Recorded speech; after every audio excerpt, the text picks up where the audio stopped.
नमस्कार दोस्तों। कल हमारे कुछ पर्यायवाची शब्द रह गए थे, आज हम उन्हीं की चर्चा करेंगे। पहला पर्यायवाची शब्द है सिंह।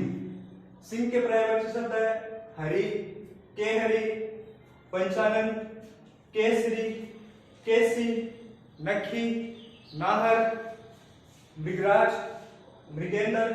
मृगों का राजा कहते हैं इसको, इसलिए मृगराज भी, और शार्दुल।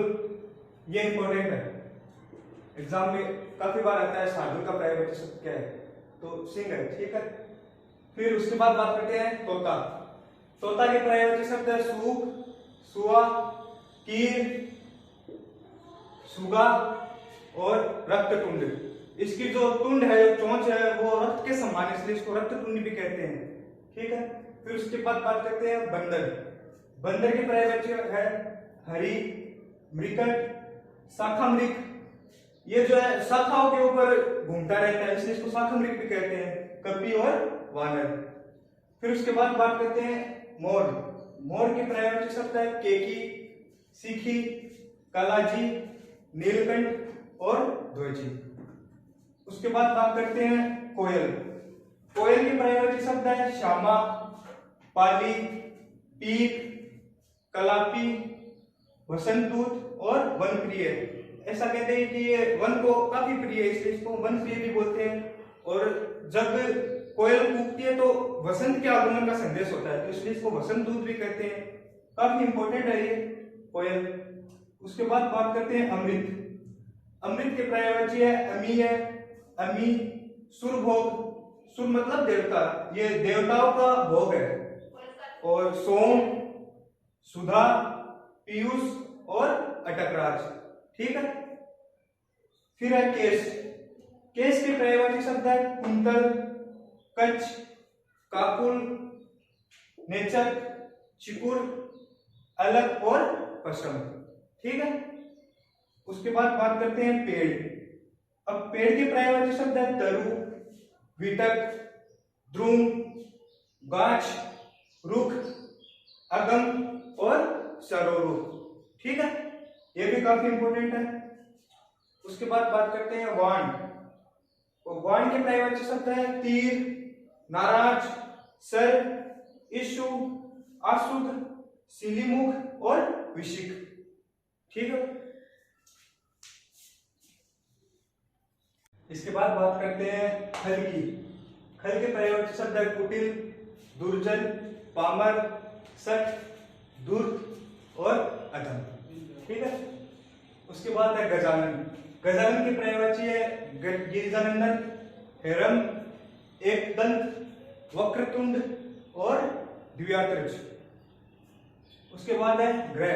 ग्रह की पर्यायवाची, ग्रह की पर्यायवाची है आगार, निलय, ऐनशाला, निकेतन, वास, गेह और ओक। उसके बाद घी। घी के पर्यायवाची है हव्य, हवि, आज्य, सरोरु, घृत, नवनीत और अगम। उसके बाद है चांदनी। चांदनी की पर्यायवाची है चंद्रिका, ज्योत्सना, कौमुदी, उजियारी, हिमकर और कलानिधि। ठीक, उसके बाद है दास। दास की पर्यायवाची है किंकर, अनुचर, परिचर, परिचालक और भृत्य। दास के और भी पर्यायवाची है, जैसे नौकर, चाकर, उनको हम नहीं लिखेंगे क्योंकि वो आसान है। ठीक है, उसके बाद है जंगल। जंगल की पर्यायवाची है अरण्य, अटवी, विपिन, कांतार और कानन। ये सारे के सारे एग्जाम्पल किसी ना किसी एग्जाम में आए हुए हैं। ठीक है, फिर है इंद्र, बहुत बहुत इंपॉर्टेंट।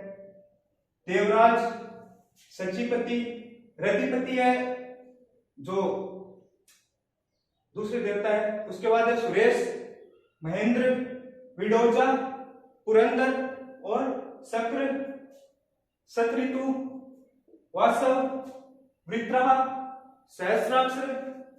जो इंद्र है वो राजा है और राजा की हजारों आंखें होती है, इसलिए इसको सहस्राक्ष भी कहते हैं। निर्जरपति, पुरुहर, ठीक है, कौशिक, सतमन्यु और मधवा। उसके बाद है किरण।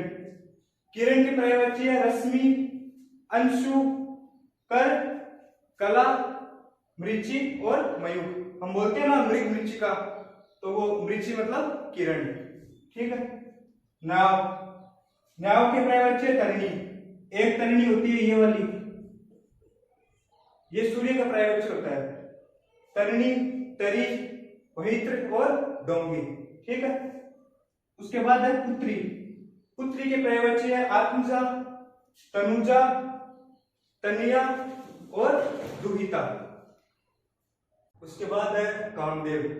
कामदेव के पर्यायवाची है मनमथ, मदन, मनोज मतलब मन में जन्म लेने वाला। उसके बाद है रतिप्रति और अनंग। कामदेव के अंग नहीं है इसलिए इसको अनंग भी कहते हैं। फिर है पंचसर, कुसुमसर, मनसीज, पुष्प धनवा। कामदेव की जो धनुष है वो पुष्पों की बनी हुई है इसलिए इसको पुष्प धनवा भी कहते हैं। फिर है कंदर्प, प्रद्युम्न, मार, स्मर, मीनकेतु और मकर ध्वज। इसकी जो ध्वज है उस पर मछली की आकृति बनी हुई है इसलिए इसको मीनकेतु और मकर ध्वज भी कहते हैं। फिर है नदी। नदी के पर्यायवाची है सरिता, सलीला। सलील कहते हैं पानी को, तो नदी में पानी होता है इसलिए इसको सलीला भी कहते हैं। तटिनी, वाहिनी, तरिणी, आपका, शैलजा। शैल कहते हैं चट्टान को, तो नदी जो है चट्टानों से निकलती है इसलिए इसको शैलजा भी कहते हैं। फिर है शैवालिनी। नदी में बहुत सारे शैवाल होते हैं इसलिए इसको शैवालिनी भी कहते हैं। सिंधुगामिनी। ठीक है। फिर नारी। अब नारी के पर्यायवाची है कामिनी, भामिनी, रमणी, वनिता, ललना, वामा और प्रमदा। ठीक है। ये सारे एग्जाम में आए हुए हैं। ठीक है। फिर है पुष्प। पुष्प के पर्यायवाची है कुसुम, परसुम, कुह, गुल और सुमन। उसके बाद है बिजली। बिजली के पर्यायवाची है विद्युत, तड़ित, दामिनी, सौदामिनी, चंचला, चपला। ठीक है। देखो द्यु यानी होता है चमक, वि यानी विशेष मतलब विशेष रूप से जो चमकती है, और तड़ित, तड़ित होती है आसमानी बिजली। ठीक है। ये सारे पर्यायवाची है बिजली के। उसके बाद है ब्राह्मण। तो ब्राह्मण की पर्यायवाची है द्विज। ठीक है। द्विज दांत की पर्यायवाची है क्योंकि दांत दो बार आते हैं। ठीक है। और ब्राह्मण भी दो बार जन्म लेता है, एक बार जब मां के गर्भ से जन्म लेता है ब्राह्मण। ब्राह्मण की पर्यायवाची द्विज, भूदेव, भूसुर, महीदेव, अग्रजन्मा और विप्र। ठीक है। भूसुर इसलिए कहते हैं क्योंकि इसको ब्राह्मण को जो धरती के देवता कहते हैं और स्वर्ग के देवता कहते हैं इंद्र को। उसके बाद है यमुना। यमुना की पर्यायवाची है अर्कजा। अर्क कहते हैं सूर्य को, इसको सूर्य की पुत्री भी कहते हैं यमुना को, तो सूर्य पुत्र कहते हैं यमराज को। कालिंदी, रविंदया और कृष्णा।